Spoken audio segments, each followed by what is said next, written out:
ഗസയിലെ അനേകായിരം കുഞ്ഞുങ്ങളുടെ രക്തം കുടിച്ച് അവസാനം നമ്മുടെ ബെഞ്ചമിൻ നെതന്യാഹു ബീബി ഇറാന്റെ ആക്രമണത്തിൽ കൊല്ലപ്പെട്ടോ? ഇപ്പോൾ ഇന്റർനാഷണലി നടന്നുകൊണ്ടിരിക്കുന്ന ഏറ്റവും ഹോട്ടായിട്ടുള്ള ചർച്ച എന്ന് പറയുന്നത് ബെഞ്ചമിൻ നെതന്യാഹു ജീവിച്ചിരിപ്പുണ്ടോ ഇല്ലയോ എന്നുള്ള കാര്യത്തിലാണ്. നമുക്കറിയാം, ഒരു വാർ എന്ന് പറയുന്നത് ആയുധങ്ങൾ കൊണ്ടുള്ള മത്സരമോ അല്ലെങ്കിൽ ആയുധങ്ങൾ കൊണ്ടുള്ളതോ മാത്രമല്ല. വാർ എക്കണോമിക്കലായിരിക്കും, വാർ പൊളിറ്റിക്കലായിരിക്കും, അതേപോലെ തന്നെ വാറിനകത്ത് വരുന്നൊരു സാധനമാണ് പ്രൊപ്പഗണ്ട ആൻഡ് ഇൻഫർമേഷൻ വാർ എന്ന് പറയുന്നത്. അപ്പോൾ ആ ഒരു ഏരിയ നമ്മളെടുത്ത് നോക്കുകയാണെന്നുണ്ടെങ്കിൽ ഇപ്പോൾ ഇറാനാണ് കുറച്ചും കൂടെ മുൻതൂക്കം ഉള്ളത് നമുക്ക് പറയാൻ പറ്റും. അത് എവിടെയെന്ന് ചോദിച്ചു കഴിഞ്ഞാൽ ബെഞ്ചമിൻ നെതന്യാഹു കൊല്ലപ്പെട്ടു എന്ന് പറയുന്ന കാര്യത്തിലാണ്.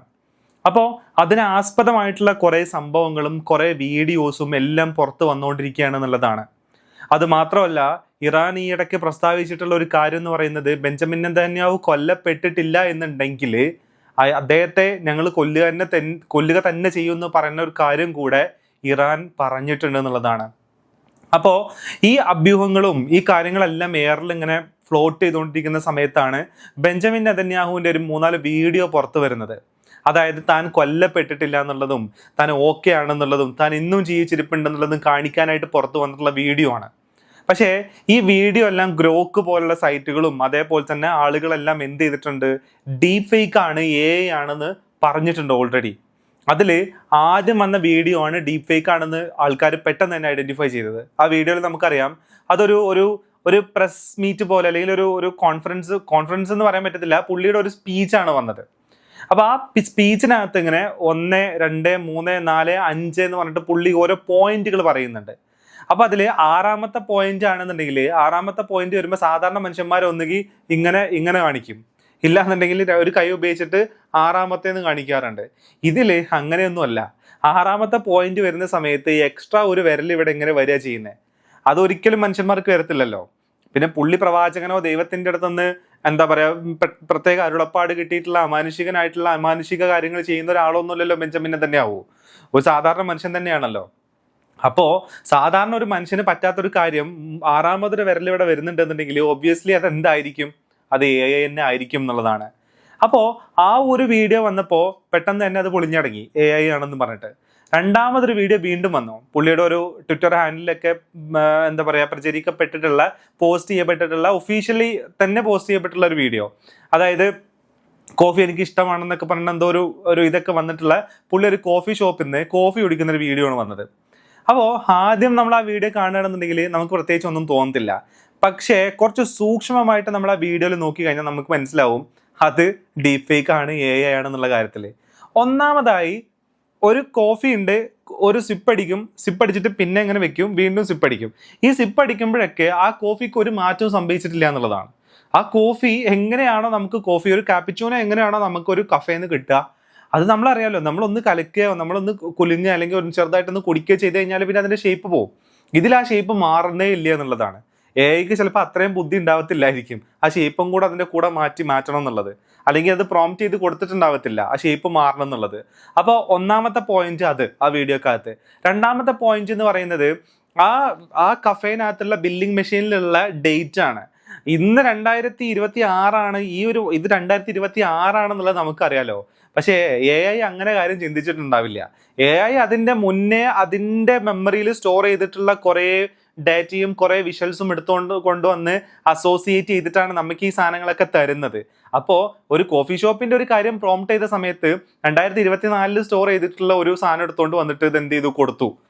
അപ്പോൾ 2026 തനിക്ക് ഒന്നും പറ്റിയിട്ടില്ല. അതായത് ഈ 10-16 ദിവസമായി ഈ വാർ തുടങ്ങിയിട്ട്. ആ വാർ തുടങ്ങി ഏകദേശം മാർച്ച് 9 ശേഷമാണ് പുള്ളി അപ്രത്യക്ഷമാവുന്നത്. അപ്പോൾ അതിന് ശേഷം ഉള്ള വീഡിയോ ആണിത്. എനിക്കൊന്നും പറ്റിയിട്ടില്ല എന്നുള്ളത് കാണിക്കുന്ന വീഡിയോ. അതിനകത്ത് പക്ഷേ ഡേറ്റ് കിടക്കുന്നത് 2024.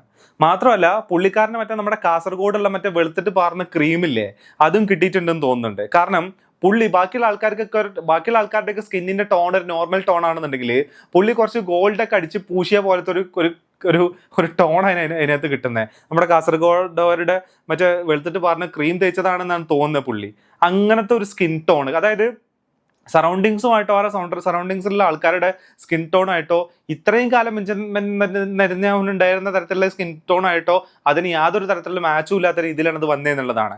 പിന്നെ എന്ന് പറഞ്ഞാൽ പുള്ളിയുടെ ചെവിയാണ്. അതായത് ചെവി നോക്കുന്ന സമയത്ത് ബെഞ്ചമിൻ നെതന്യാഹുവിന്റെ ചെവി കുറച്ച് അട്രാക്റ്റീവ് ആയിട്ടുള്ള അതിങ്ങനെ എടുത്ത് കാണിക്കുന്ന ഒരു ടൈപ്പ് ഓഫ് ചെവിയാണ് പുള്ളിയുടെ, കുറച്ച് വലുപ്പമുള്ള ചെവി. എന്നാൽ ആ AI വീഡിയോനകത്ത് ചെവിയിൽ വ്യത്യാസമുണ്ട്, ഹെയർ സ്റ്റൈലിൽ വ്യത്യാസമുണ്ട്. അതേപോലെ തന്നെ പുള്ളിയുടെ ഫേസ് എന്ന് പറഞ്ഞാൽ കുറച്ച് വലുത്, ഒരു ഇച്ചിരി ചുക്കി ചൊളിഞ്ഞ എന്നാൽ ഒരു ഇച്ചിരി ചബ്ബിനെസ് തോന്നുന്ന രീതിയിലുള്ള ഫേസ് ആണ്.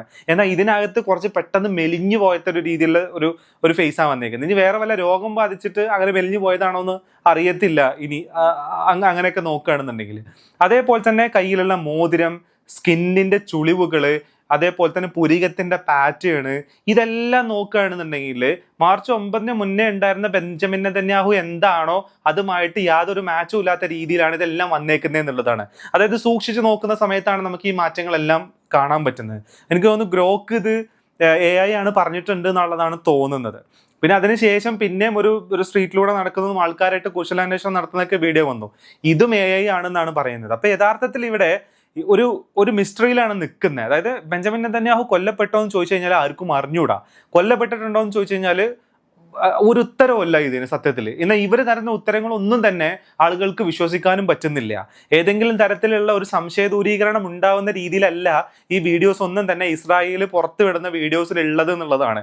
അതിലൊക്കെ ആൾക്കാർക്ക് കൺഫ്യൂഷൻസ് ഉണ്ട്. അതിലെല്ലാം ആൾക്കാർക്ക് AI എലമെന്റ്സിനെ കണ്ടെത്താൻ പറ്റുന്നുണ്ട്. ഇതാണ് ഇപ്പോഴത്തെ അവസ്ഥ എന്നുള്ളതാണ്. അപ്പോൾ എനിക്ക് തോന്നുന്നത് ചിലപ്പം ഇന്നത്തെ മീഡിയ വണ്ണിലെ ഔട്ട് ഓഫ് ഫോക്കസ് ഒക്കെ നിങ്ങൾ കാണുകയാണെന്നുണ്ടെങ്കിൽ അതിനകത്ത് അവരൊരു കാര്യം പറയുന്നുണ്ട്. അതായത് പ്രൊപ്പഗണ്ട അല്ല, അതായത് പെർസെപ്ഷൻ വാർ എന്ന് പറയുന്നത്. ഇനിയിപ്പോ ബെഞ്ചമിൻ നെതന്യാഹു ബാത്റൂമിൽ കാല് വഴുതി വീണ് വല്ല കയ്യോ കാലോ ഒടിഞ്ഞു ഹോസ്പിറ്റലിലാണെന്നുണ്ടെങ്കിൽ കൂടെ അത് ഈസി ആയിട്ട് ഇറാന്റെ ആക്രമണത്തിൽ പറ്റിയതാണെന്നുള്ളത് പറഞ്ഞു വെക്കാനും അങ്ങനെ പ്രചരിപ്പിക്കാനും പറ്റും എന്നുള്ളതാണ്. അപ്പോൾ യഥാർത്ഥത്തിൽ പുള്ളി പല്ല് തേച്ചപ്പോൾ ബ്രഷ് കൊണ്ട് വായലോ വല്ല മുറിയോ അങ്ങനെ എന്തെങ്കിലും ആയിട്ടുണ്ടെങ്കിൽ കൂടെ അതിന് ഈസി ആയിട്ട് നമുക്ക് ഇറാന്റെ ആക്രമണത്തിൽ പറ്റിയതാണെന്നുള്ള ലെവലിലേക്ക് ഇറാൻ ഒരു നരേറ്റീവ്സിനെ കൊണ്ടുവരാൻ വളരെ ഈസി ആയിട്ട് പറ്റും എന്നുള്ളതാണ്. അപ്പോൾ പുള്ളിക്ക് ഇനി എന്തെങ്കിലും പറ്റിയിട്ടുണ്ടെങ്കിലും അത് ഇറാന്റെ ആക്രമണത്തിലല്ല എന്നുണ്ടെങ്കിലും പ്രശ്നമാണ് ഇസ്രായേലിന്റെ കേസിൽ എന്നുള്ളതാണ്. അതായത് ലോകത്തിൽ ഇത്രയധികം സെക്യൂരിറ്റി കൊടുക്കുന്ന ഒരു രാജ്യം, അതായത് ഇസ്രായേലിന്റെ ആകാശത്തിലൂടെ ഇസ്രായേൽ അറിയാതെ ഒരു പരുന്തോ ഒരു ഈച്ച പോലും പറക്കില്ല എന്നാണ് ഇസ്രായേൽ പറയുന്നത്. അങ്ങനത്തെ ഒരു സിറ്റുവേഷനിൽ ആ രാജ്യത്തെ പ്രധാനമന്ത്രിക്ക് ഇങ്ങനെ ഒരു കാര്യം സംഭവിച്ചു എന്ന് പറയുന്നത് ഇസ്രായേൽ അത്രയും കാലം കെട്ടിപ്പൊക്കിയിട്ടുള്ള ആ ഒരു പെർസെപ്ഷനെ തകർന്നടിക്കുന്ന രീതിയിലുള്ള ഒരു കാര്യമായിരിക്കും എന്നുള്ളതാണ്. പിന്നെ എൻ്റെ ഒരു വിലയിരുത്തലും കൂടെയുണ്ട്. അതായത് നമുക്കറിയാലോ ഇസ്രായേലിൽ ഇപ്പോൾ പ്രൊട്ടസ്റ്റുകൾ നടന്നുകൊണ്ടിരിക്കുന്നുണ്ട്. അതായത് നിർബന്ധിത സൈനിക സേവനത്തിന് ഞങ്ങൾ പോവില്ല എന്നും പറഞ്ഞിട്ട് അവിടുത്തെ യൂത്ത് പ്രൊട്ടസ്റ്റ് ചെയ്യുന്നുണ്ട്. അത് മാത്രമല്ല ഇസ്രായേലിൽ വ്യാപകമായിട്ടുള്ള വേറൊരു കാര്യം കൂടെയുണ്ട്. ഈ തരത്തിലുള്ള വാർ വരുന്ന സമയത്ത് അല്ലെങ്കിൽ കോൺഫ്ലിക്റ്റുകൾ വരുന്ന സമയത്ത് പെട്ടെന്ന് തന്നെ ബിബി എന്ത് ചെയ്യും, ബിബിയുടെ പ്രൈവറ്റ് ജെറ്റ് എടുത്തിട്ട് യൂറോപ്പിലേക്കോ അല്ലെങ്കിൽ അമേരിക്കയിലേക്കോ പെട്ടെന്ന് തന്നെ പോകും. പിന്നെ ട്രംപിന്റെ വസതിയിൽ എവിടെയെങ്കിലൊക്കെ സുഖിച്ച് ജീവിക്കും. പക്ഷെ ആ നാട്ടിലുള്ള ആൾക്കാരാണെന്നുണ്ടെങ്കിലോ ആ നാട്ടിലുള്ള ആൾക്കാർ സൈറൻ വരുന്നു ബങ്കറിലേക്ക് ഓടുന്നു, സൈറൻ വരുന്നു ബങ്കറിലേക്ക് ഓടുന്നു. ഇതാണ് അവിടുത്തെ അവസ്ഥ. അപ്പോൾ അങ്ങനെ ഒരു അമർഷം അവിടുത്തെ ആളുകളുടെ ഉള്ളിലുണ്ട്. ആ അമർഷത്തിനെ ഒന്ന് കുറയ്ക്കാൻ വേണ്ടിയിട്ട് ഞാൻ എവിടെയും പോയിട്ടില്ല, ഞാൻ നിങ്ങളുടെ കൂടെ ഇവിടെ തന്നെ ഉണ്ട് എന്നുള്ളത് കാണിക്കാൻ വേണ്ടിയിട്ടും കൂടെ ഈ കൈൻഡ് ഓഫ് AI വീഡിയോനെ പുറത്തു വിടുന്നുണ്ട് എന്നുള്ളതാണ്. ബെഞ്ചമിൻ നെതന്യാഹുവിന് എന്തായാലും പേടിയുണ്ടാവും ഇസ്രായേലിൽ വന്ന് കാലുകുത്താൻ. കാരണം ഇസ്രായേൽ ഇതുവരെ കാണാത്ത രീതിയിലുള്ള മിസൈൽ അറ്റാക്കാണ് വന്നുകൊണ്ടിരിക്കുന്നത് എന്നുള്ളതാണ്. അതായത് ഇസ്രായേലിന്റെ എന്താ പറയാ ആന്റി മിസൈൽ സംവിധാനങ്ങളുടെ വേഗത, ആ വേഗതനേക്കാൾ കൂടുതൽ വേഗതയിലുള്ള മിസൈലുകൾ ഇറാൻ അയച്ചു തുടങ്ങുന്ന സമയത്ത് അതിനെ ഇന്റർസെപ്റ്റ് ചെയ്യാനോ അതിനെ മിഡ് എയറിൽ വെച്ചിട്ട് അതിനെ തകർക്കാനോ ഉള്ള കപ്പാസിറ്റി ഇല്ല എന്ന് പറയുന്നുണ്ട്. സ്റ്റോക്ക് പൈലുകൾ തീരുന്നു എന്ന് പറയുന്നുണ്ട്. അപ്പൊ ഇങ്ങനെ ഒരു സിറ്റുവേഷനിൽ ഒരു കാരണവശാലും ബെഞ്ചമിൻ നെതന്യാഹുവിന് ഇസ്രായേലിൽ കാലുകുത്താൻ പറ്റുമോ? അല്ലെങ്കിൽ ഇസ്രായേലിൽ കഴിഞ്ഞ ദിവസം ഇറാന്റെ പ്രസിഡന്റ് ഒക്കെ പെഷസ്കിയാനെ പോലെയുള്ള ആൾക്കാരൊക്കെ തെരുവിലൂടെ എന്താ പറയാ മുദ്രാവാക്യം വിളിച്ച് നടന്ന പോലെ ബെഞ്ചമിൻ നെതന്യാഹുവിന് പറ്റുമോ എന്നുള്ളൊരു കാര്യമുണ്ട്. അപ്പോൾ അങ്ങനത്തെ കാര്യങ്ങൾ വരുന്ന സമയത്ത് ഞാൻ എവിടെയും പോയിട്ടില്ല എന്നുള്ളത് അവരുടെ ജനങ്ങളെ കാണിക്കാൻ തന്നെ ഒരു കാര്യമായിട്ടും കൂടെ ഈ വീഡിയോനെ നമുക്ക് വേണമെങ്കിൽ വ്യാഖ്യാനിക്കാൻ പറ്റും. IDF-ന് ഒരു കരുത്ത് കൊടുക്കാൻ വേണ്ടിയിട്ടൊക്കെയുള്ള വീഡിയോ ആയിട്ട് വേണമെങ്കിൽ നമുക്ക് ഇതിനെ വ്യാഖ്യാനിച്ചെടുക്കാൻ പറ്റും എന്നുള്ളതാണ്.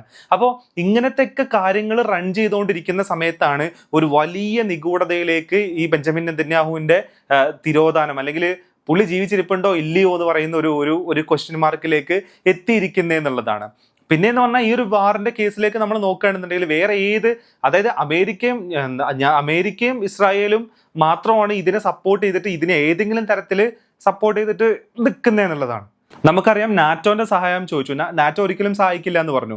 ജർമ്മനി പറഞ്ഞു പറ്റില്ല എന്നുള്ളത്. സ്പെയിന് എടുത്തടിച്ച രീതിയിൽ പറഞ്ഞിട്ടുണ്ട് ഈ ഒരു വാറിന് ഞങ്ങൾ സഹകരിക്കില്ല എന്നുള്ള കാര്യത്തിൽ. കാരണം ലോകരാഷ്ട്രങ്ങൾക്ക് ഒന്നും തന്നെ ഈ വാറിൽ ഇടപെടേണ്ടതോ അല്ലെങ്കിൽ ഈ വാറിന്റെ ഭാഗമായി തീരേണ്ടതോ ആയിട്ടുള്ള ഒരു ആവശ്യവും ഇല്ല എന്നുള്ളതാണ്. ബെഞ്ചമിൻ നെതന്യാഹുവിന് അടുത്ത ഇലക്ഷനിൽ എങ്ങനെങ്കിലൊക്കെ ആയിട്ട് ജയിച്ച് പോവുക എന്നുള്ള ഒരു ഇന്റൻഷനോട് കൂടെ നടത്തുന്ന വാറാണ് ഇതെന്നുള്ളത് ലോകത്തുള്ള എല്ലാ മനുഷ്യന്മാർക്കും അറിയാന്നുള്ളതാണ്.